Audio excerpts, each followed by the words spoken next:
On it to Kevin. Actually, Nathan's going to start it. Nathan, you're up then, buddy. All right. Hello, everyone. Thanks for joining us today for the last episode of the Composite Lab webinar series as we know it.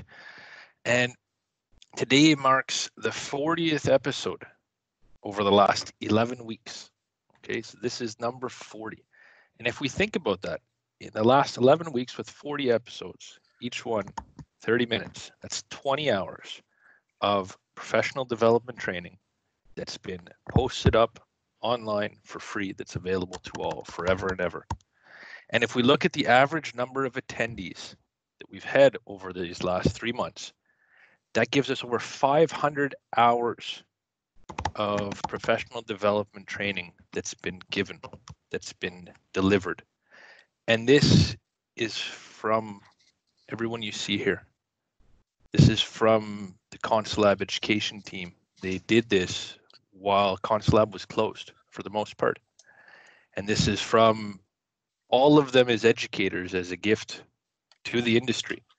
And it's something that we are so proud of and so happy to be a part of and to have pushed for. And it's, for me, it's a wonderful demonstration of what we do when we're faced with unknown, when we're faced with change. Okay. Earlier in the meeting that we all had, I think Al made a mention of something called planned randomness. Okay, and that we can say has been a lot of, or randomly planned, whichever way we want to call it. That's been a lot of what we've experienced over the last few months. And when faced with so much change and so many unknowns, what do? We adapt. We're agile. We change. Today's topic is not technical. We're not going to have a big presentation of technical training content. Today, we're here to talk about what we've accomplished, what's changed, and where do we go from here? What are the next steps? I've got questions that I've prepared for all of the different members of our team that have participated, and other questions I'm sure are going to come up. But now I'm going to pass it to Kevin, who also wants to say a few words. Well, I really want to go down and say thank you to all of the team for what they've done, what they've put together. A lot of this they did on their own time, not being paid for. They decided it was just the right thing to do, and they did it. And to have people amongst our team who cherish those human values so much and do the right thing, I am so proud of you guys. Thank you very much.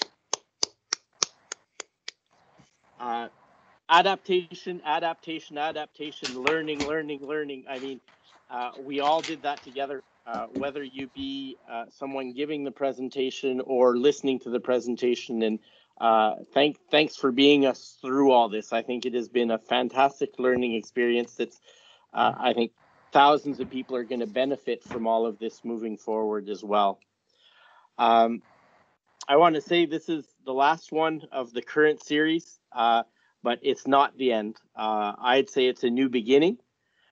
We've decided to take this pause for the time being because we want to spend our energies in supporting different industry events that are going on and help out with that. And we have lots of presentations to do with regards to those particular events that are going on. And we do plan on being back in the fall, and I think bigger and better than ever. We're going to take everything that we've learned during this period, and we're going to come to you with all kinds of product training, all kinds of technical training as well, and different ways of how we can assist you guys in adapting through this whole situation and increase your knowledge and hopefully assist you in passing on not only knowledge, but passion to your students. Because really, at the end of the day, that's what it's all about. So again, thank you very much, guys. Unbelievable. And it's been great to see. So Well, thank you, Kevin. So I'm going to start with the very first question. I'm going to ask Dick. Okay. And I'd like to know, Dick, what was the biggest challenge that you, as an individual, faced in doing these webinars over the last 11 weeks? Multi-faceted answer. Number one, I have somewhat of a reputation of being a preparer in detail for anything that I do. And my history has been in standing in front of live audiences to do training, be it 2 students or 1,000. When we were deciding to put these webinars on, how do you plan for something where you don't have any visual feedback or nonverbal vibes that all of us can tell when we're in a room with people, whether you're effective or reaching them or not, or someone is falling asleep or drifting off or giving you the finger or whatever. I mean, without that feedback, it was difficult. You're talking to a screen, you're talking to your PowerPoint slide.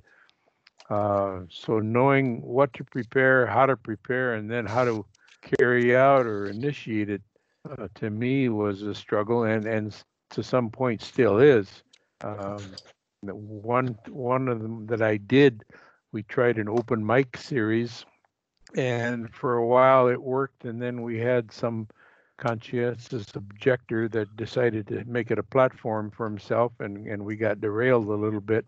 But just the unsureness of, like we're all facing as teachers now and instructors, what's the new normal going to be for your school, and with social distancing or hands-on learning or whatever, that unknown was the biggest problem or impediment for me. Thank you, Dick. And again, we've got this open mic. If anyone wants to jump in with extra comments, go for it. I have, like I said, I've got questions I prepared for some of the different members of the team, but we don't have to just do the Q&A. But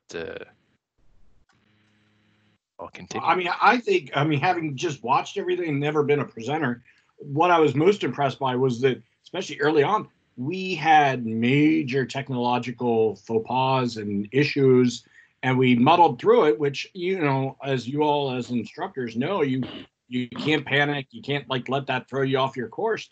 And we kind of just showed yo, we're not perfect either. And we're trying this out just like you could try it out, and you'll have your difficulties, but then like us, you'll conquer and overcome. Wonderful. Thank you, Jimmy.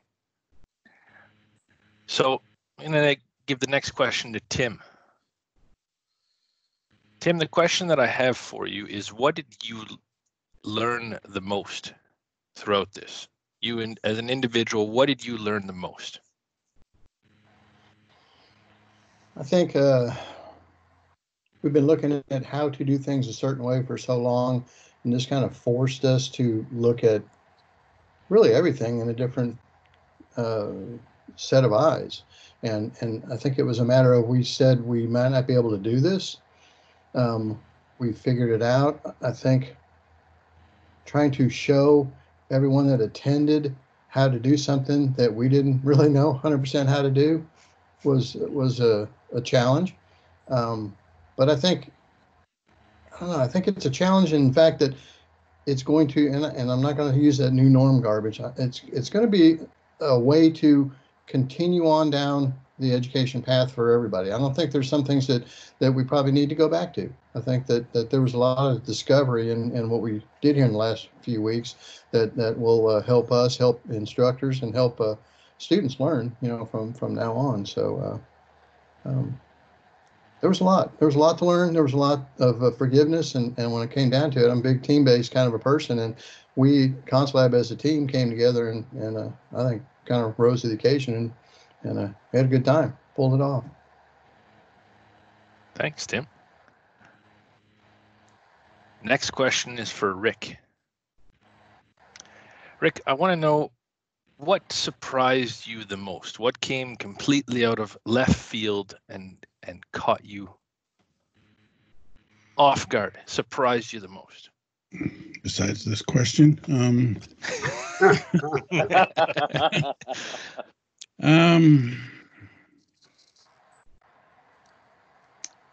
I guess from the people attending, that they were just willing to be there for whatever we decided to put on. We asked a few times, what do you really want? We're here to help you with solve problems, and we tried to go down that road, but every time we asked the question, it was just do whatever you guys feel is right. And I think that was probably the one that surprised me. So didn't seem to matter what we did, that we had the faithful come back, and we had new people come and go, and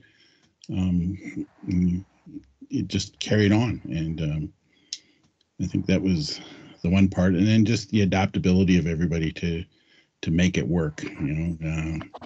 Probably a little bit of fear every time you went to click on that mic and try this out, just like first day of class. That was always my thing, is stand outside the door. Okay, this is going to happen now, and walk in the door, and away we went. And it's kind of a little bit here too. So yeah.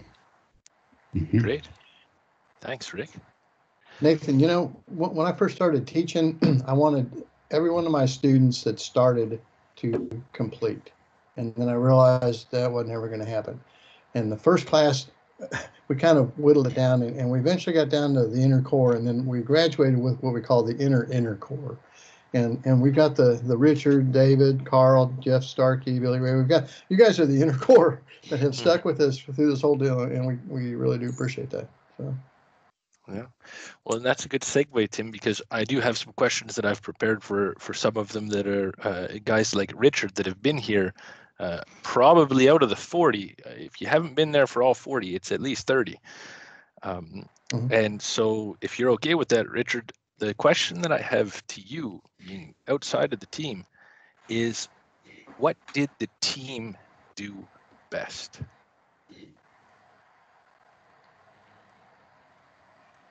What I could see is their willingness to try to give us something, whether it worked or not.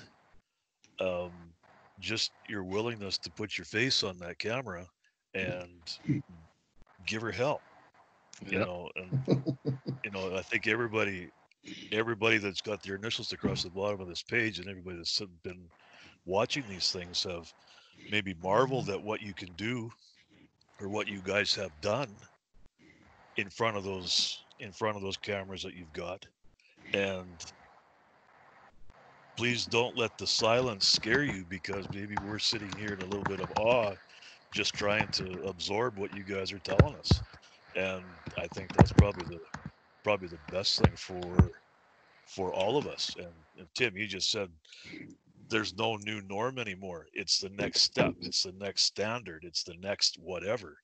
And this is it. I think for all of us, this is the next whatever it is that's coming down the pipe.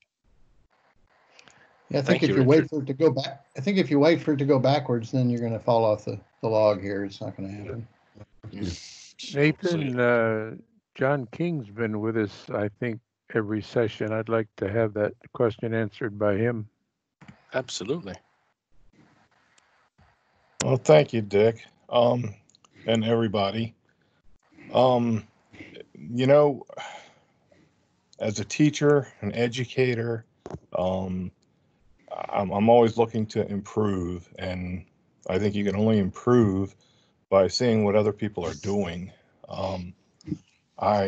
Most of you guys probably don't remember, but I met Tim and Jeff Curtis, several of you, Nathan, at Vision a couple of years ago, and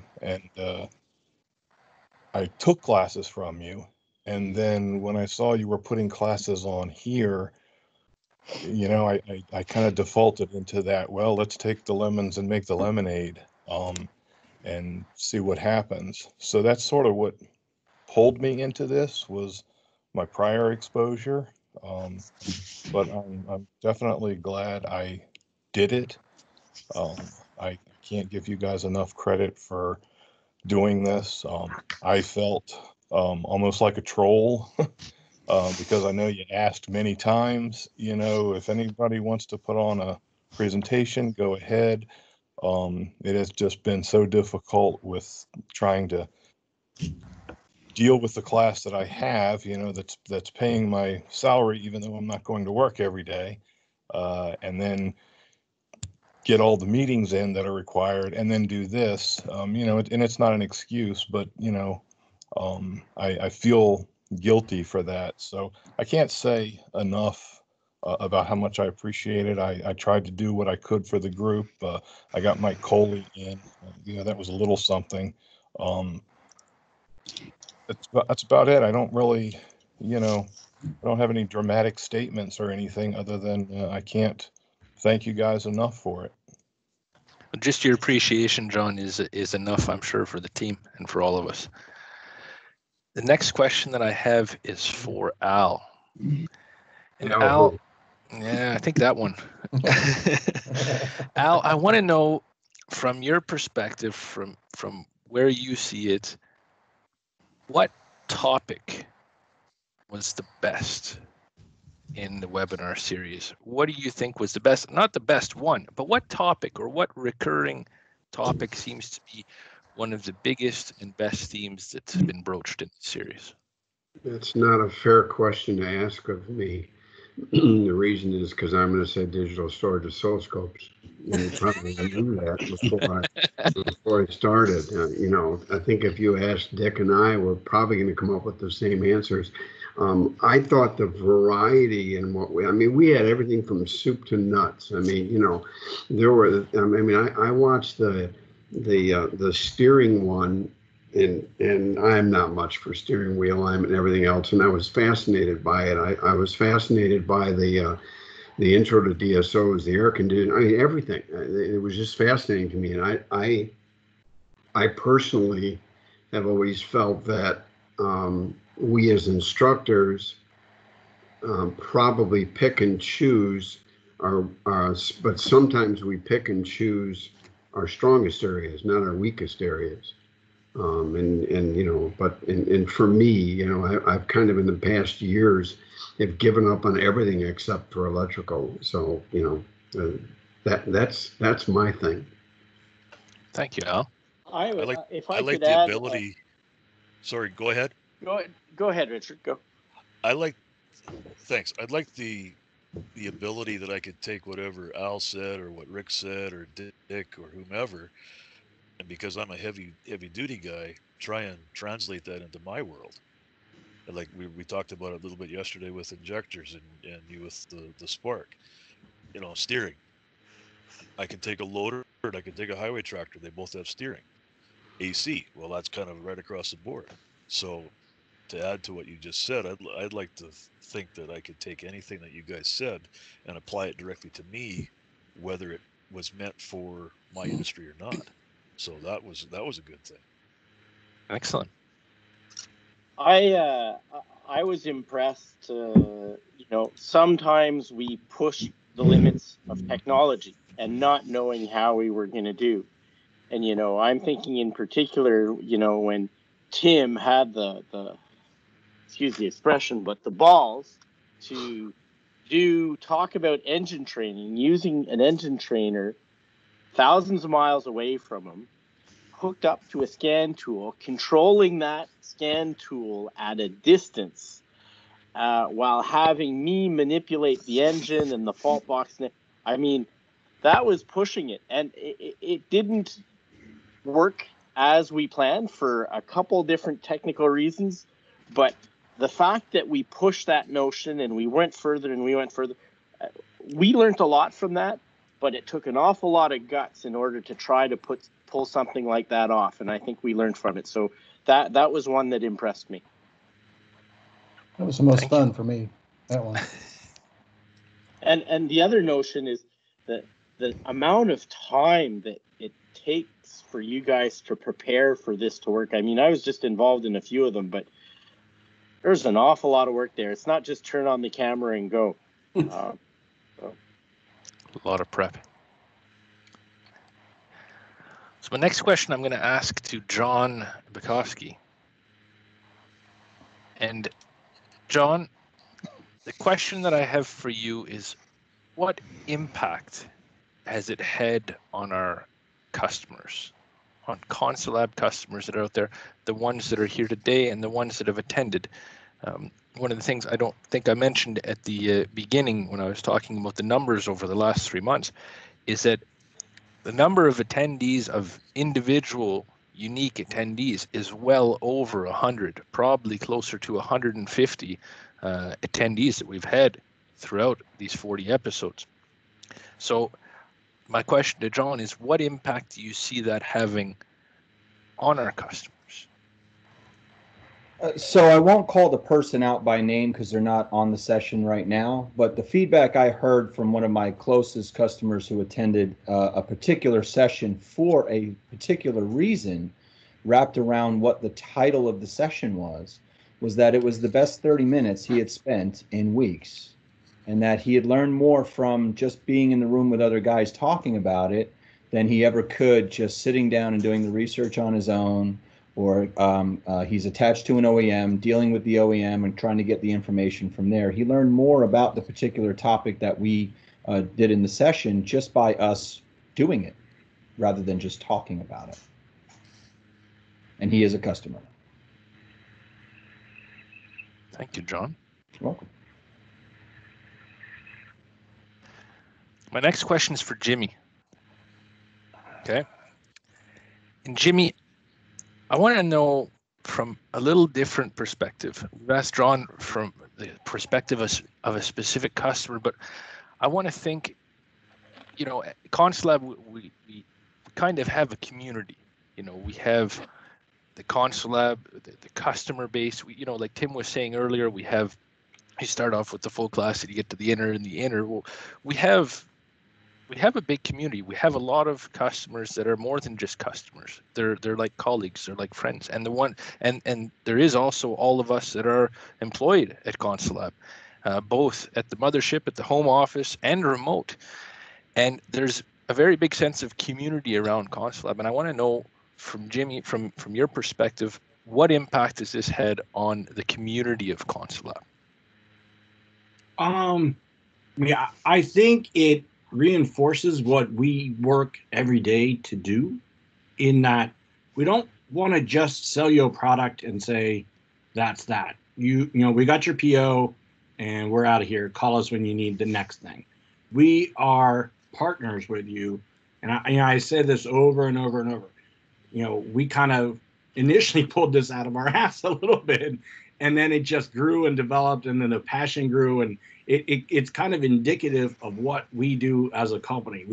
We don't just half-ass anything. We give it our all. We put thought as instructors. What would other instructors want? And if you look at my background, I changed it today, and it kind of sums it up. It says, no one does more, no one cares more, and no one knows more about helping instructors at ConsulLab. And for me, that's a saying somebody who works here said at a meeting once, and we captured it because I absolutely loved it. And that's what these meetings kind of represent in a microcosm way versus what we do to help people every day, regularly, and in this new norm. So thank you, Jimmy. I like the ability that a lot of new guys can now see your guys' faces. Like Nathan, you and I have known each other for many years. And Yeah. Rick and I have known each other for many years. And I've got to know Jeff, and I've got to know Tim, and I've got to know, Dick and Russ. But when I phone you guys, I know who I'm talking to. I can see the face, and you can see mine, whether you want to or not. But I know there's a personal connection, and all the new guys that are, again, at the bottom of the screen will learn that eventually once you've spoken with these gentlemen enough times. There's a pure honesty that they can't lie to you. They're not capable of that. And that's what I like. Nathan, Jeff Starkey just made a good comment in chat, and just FYI, Jeff has been drinking the ConsulLab Kool-Aid, so to speak, for many years, attending Tim and Jeff and Dick's classes, and he just this year finally got enough funding to get some products at his school finally, and they just arrived last week. So I'm sure Jeff is probably chomping at the bit now to put a lot of this to work that he's seen on these webinars and that he's seen through the years from some of our educational team. But he said product differentiation through superior customer support is our competitive advantage. So absolutely. Thank you. And that's a nice step into one of the last questions. I've got one question for Jeff, Curtis, and then one last question for Kevin. So Jeff, question I have for you, having watched you teach and knowing you for many years, I know that oftentimes you talk about the learning moment, you talk about a specific time or a specific moment when you see something very clearly. And I want to know, was there a specific moment that you saw happen in one of these webinars that was meaningful for you, that was a change for you, an important change for you, or an important moment in particular? I think it's that everybody has their own voice. We all have our own teaching and learning styles, that not one is more correct than the other. And the diversity that the team brought to the method that we used for instructions, they were all good. And we all learned along the way. We continuously learned and iterated and moved. And, we didn't ever codify exactly what this was going to be. And I think that was a plus, because everybody got to do it their way, support Console Lab equipment, support sales, support, and support the team. I mean, look at these guys. They're great. They came in and did all this. They changed, and even the talk about, do we keep 30 minutes? It's not enough. Yeah, it's a very short period of time. We hashed all that around, and then we were able to do it. And I really appreciate the team for that. And then the support from and encouragement from you guys, John, Kevin, and Jimmy, Dave, all those guys, that came and attended, and the rest of you as well that aren't part of Console Lab. So it was an excellent learning experience, I think. Thank you, Jeff. So one last question to Kevin, and then open to any other questions that you guys might have. And the question that I have for Kevin is, what long-term impact? I know you often think you have a great mind for thinking into the future and seeing where things are going. And I know that we're full of unknowns right now, but what impact do you think? If we look at the path and the road that Console Lab has taken over the last 50 years, there have been many different events that have changed the course of Console Lab. And I want to know, what impact do you think that this webinar series is going to have on Console Lab's path into the future? Well, life is all about adaptation. And we have learned and grown through individual contact with our customers, traveling, visiting. We've learned how to build some pretty cool stuff because of some fantastic input. And we're getting better and better at that. And the scope and the magic that our product can bring is better and better. But at the end of the day, it's not the hardware is a means, but to have a common understanding of we're not a vendor, and that we are here to help. We share a common goal and a common objective with you guys with regards to helping people find their passions, get better at it, and so on, and that we share that. And at the end of the day, that Console Lab comes out is demonstrating that ability. And to more specifically answer the question, I think the ability to build the one-on-one relationships, even though we're far apart, is probably the biggest change that this particular series has done. And we have to continue to use that and build on that. And I think we're going to be able to help you guys get more out of the product, get more out of teaching, even though that we're far apart, because it's so much easier to be one-on-one with you guys. Excellent. Yeah. Yeah. You got a hand up there. Hi, Nathan. Hey. This is Dave Daniels, just chiming in. First, want to comment to Kevin and actually thank him for orchestrating and getting this whole series together right from when we go back on our history. I think we first crossed paths at Edmonton at a PTC, and to see what you guys have morphed into, and then actually being able to go to the NACAD in Quebec, and you hosted it, and see what your facility had become. But this really series has taken it to a whole different new level and a whole level of appreciation, because the team that's here now, the wealth of knowledge you have, bar none, is about the best I've ever seen.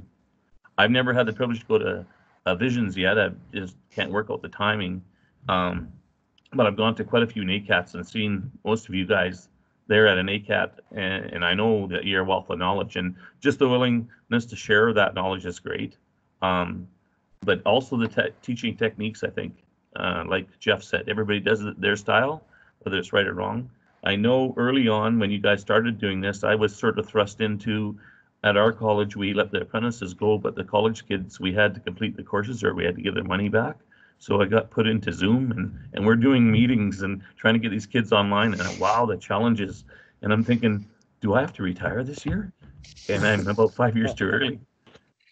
You guys are really a beacon of hope. And like I said, some of the products you're coming out with, it's always innovative. There's always more. If there's concerns, you guys are open to those. But from our end, our guys, we have to get more of them engaged in that as well. But yes, for what this is growing to, from what I remember early on, Kevin, just my hat's off to you. Just amazing. It's really amazing. Thank you, Dave. You know, all the credit goes to these guys. I think my one thing I will take credit for is to recognize talent to go and get it. Yeah. And then, you know, the team kind of figures itself out on how they can best contribute together. And I'm really proud of these guys, and all the credit goes to them, really. So. Yeah. Well, thanks very much for all this. This has been really great. Thank you, Dave. Thanks, Dave.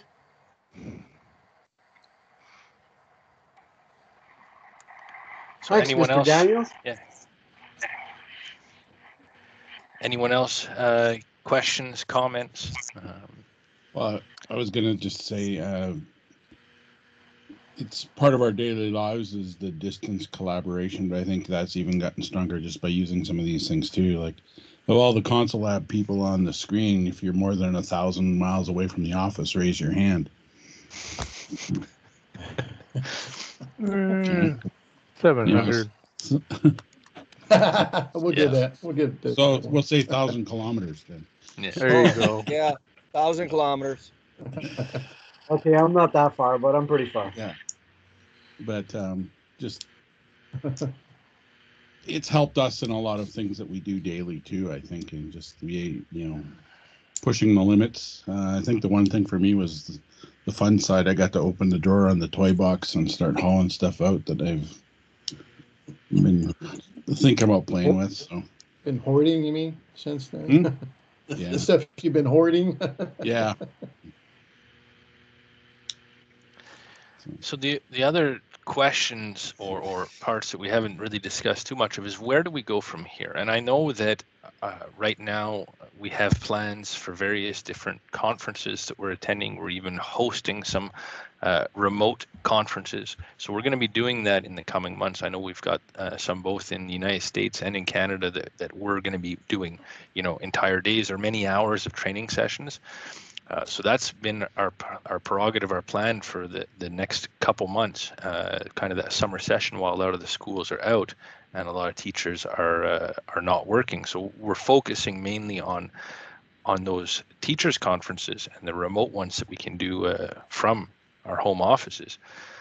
But other questions, we know we're going to get back into this into September, but of course I'm going to open the question to the floor that what do you guys see? What would you like to see in the future? What I mean, what's been the most meaningful and the most beneficial for you, and what can we come back to bring more value to in the fall?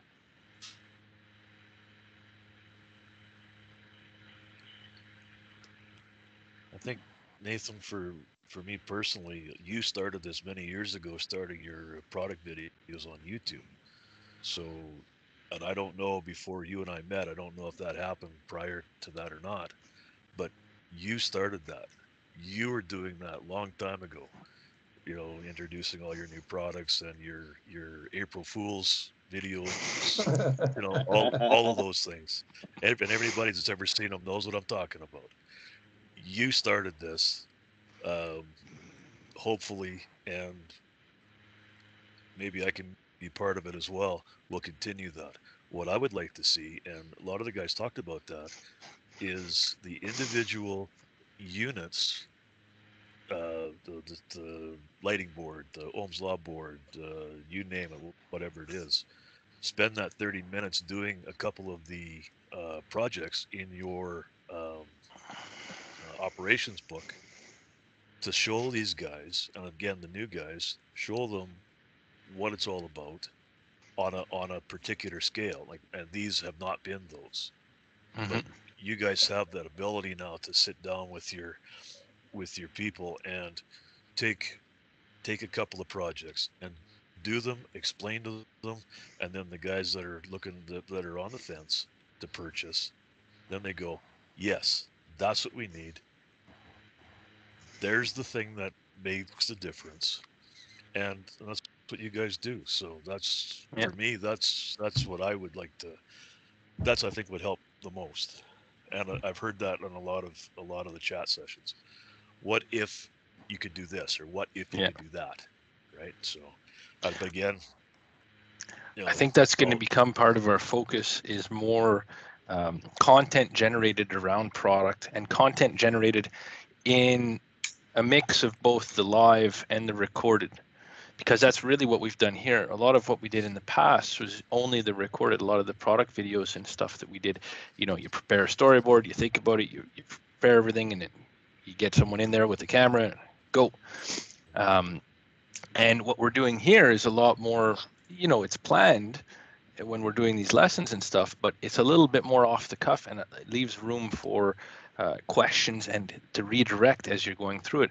And I think what we're going to see, from my perspective, is that we're going to see a mix of content, because we've generated, like I said, we've generated over 20 hours of professional development content in the last 3 months, and we're going to continue generating professional development content for our customers and publicly facing as well. And I think that we're going to have lots of content generated on product usage, how to set it up, how to go through with the with different exercises that are developed, and showing that. So that's going to be definitely part of the focus. And perhaps to add, perhaps adding to what Richard was saying, it's not just a question of convincing people to buy the equipment. It's also ensuring that once you've bought it, that you're maximizing the use and the learning, and you understand why it was designed certain ways in order to maximize that. I mean, at the end of the day, this is taxpayers' money that's going towards this. You know, we got to maximize the value of that. At the end of the day, I think ConstLab will benefit from that, because next time money comes around, you're going to want more of our stuff because you're using it, because you're maximizing it. So I think we have to convince people to buy new stuff, yes. I think we have to ensure that they're maximizing what they currently have as well, and, you know, get the wheel going that way. So, you know, every one of us, I think, has been involved in a school where we walk into the school and there's some ConstLab equipment there, and it's not being used, or it's not being used correctly, and man alive, it just drives us crazy, I think. So, you know, everybody needs to recognize that. One of my first introductions to ConstLab, when I first started working for them, so they sent me to a school in Florida. This guy had a ton of equipment. I mean, he had a ConstLab room, hundreds of thousands of dollars worth of stuff. And he said, this stuff doesn't work. And I said, well, okay, let's take it one at a time. The first thing he did was an engine bench that wouldn't run. I poured gas in it, and it started and ran just fine. I mean, it's stuff like that just drives you crazy. I mean, well, I didn't know it needed. You didn't come with gas? No, of course we don't fill it with gas. To further that, Al, though, when we went to NACAT at first, I saw your presentation on network trainers, and I'm thinking, you know what?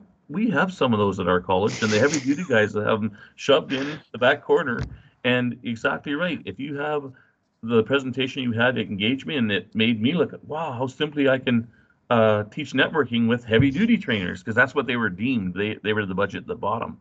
And those guys, it seems like they're the prima donnas that if they don't work 100% right off the bat, they're no good. Yeah. They're not willing to invest the time. Yeah. But any tool is only as good as the operator. You can have the best scan tool on the block, and if it doesn't tell you how to fix the car, it's not going to tell you the short or whatever. So every tool is only as good as the operator. I keep telling my students that all the time. But the thing that you had, like the first class I had after Christmas, I hauled out one of those network trainers and color coded and had those guys sort of build and mimic what you did, and it was a lot more comfort.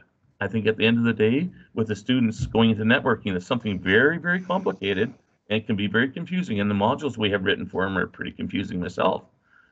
And I'm not here to get the guys to measure this stat, that stat. I heard from the government test questions they have some on what ring networks, and so I usually tell them in my test I weave a couple of questions in directing that. But realistically, at the end of the day, if a car comes in no start, where are you going to start? What are you going to do? And I think, Tim, you said that correct. That's going to make a buck in their pocket. That'll maybe encourage them to pursue it deeper. Yeah. Thank you, Dave. We have a question, it looks like, from John King. Well, not so much a question, but a comment. Or a comment, sorry. Help you guys out.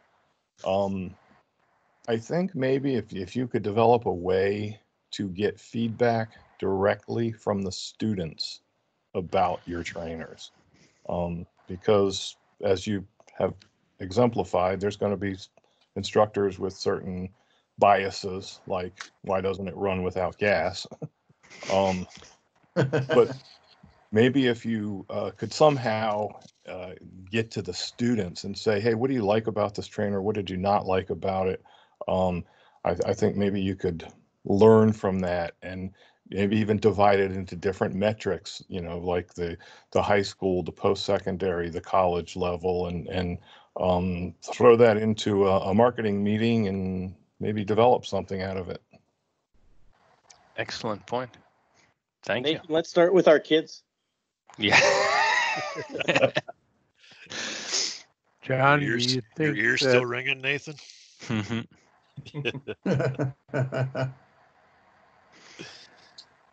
Dick has his hand up too.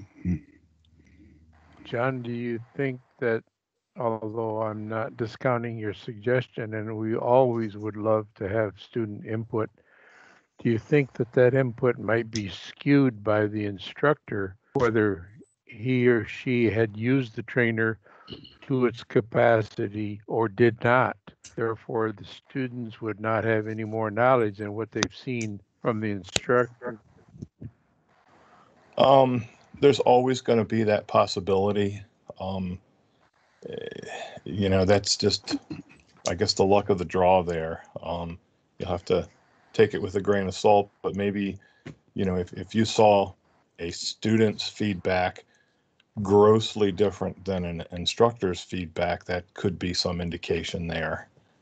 Or if it's the same, then the message is they haven't seen the trainer being demonstrated with its full capacity for educational value. Exactly. I think that one of the things that we're going to see happening with regards to changes in teaching, first of all, there's going to be distance learning, but there's going to be socially distanced learning as well.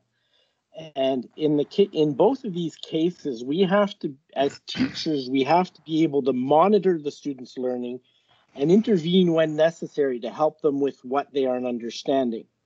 And therefore, we have to be designing product that's more and more geared towards the student using it autonomously, with the teacher being a supervisor and a monitor. Then what we have to be able to do is incorporate technologies that is going to be telling us and perhaps giving an opportunity for feedback from the student with regards to an interface that could be on the product to be able to do that. Look, I'm looking further ahead here. This is something that I do, but technology-wise, we're not very far off from being able to do that, from being able to help you as teachers see what the student is doing on the product from a distance, and to allow the student to give input back to us, as well as possibly allowing us to see when a product isn't being used and therefore intervene and help you guys to get it up and being used. So these are all technologies that we're looking at moving forward in order to help you guys evolve in this. Yeah, I call that the Tesla tactic, where you're watching your product in use and using it to improve. Yeah, absolutely. And I it's like stuff. that. It's products and it's things that we already have in many cases the technology. We have some products that are already set up in such a way, and I think that a lot of our customers are not aware of what they can do with some of this. Back to the other point of not knowing the capabilities or not even knowing what's available for it, because with our partnership with Electude, we have products that have, you know, the whole hardware package is done, awesome, beautiful console lab product, tried and true. It does everything you could ever want. And we now have a complete courseware package that fits with it, that gives you student tracking, the LMS, all of the information. And one of the visions that I have of September in the physically distanced labs, if you're going back and your school's back open, your apprentices are back in, and you're having to respect public health safety measures, you got to be far away from them, or do the mask or the visor, whatever. And you're doing some of the learning online, some of it on site. You take Consulab products, they're all made for student-led learning. You put the student in front of them, you give them either the curriculum, the student exercise to come with it, or in the case of a product with Electude, you give them the login. You say, here, you're going to do this course. Go. They got the hardware, they got the software, you got the tracking, you get all of the input back to you as an instructor, and you can be more than 2 yards, 6 feet, 2 meters, whatever measure you want. You could be farther away and intervene as necessary. It's something that I see as a part of the solution going back into the new school year. So I know we've gone a little bit over the timeline that we'd set up. We could continue, but if you guys want to continue talking for a bit, if we have more points, more questions, or if we want to just leave it at that.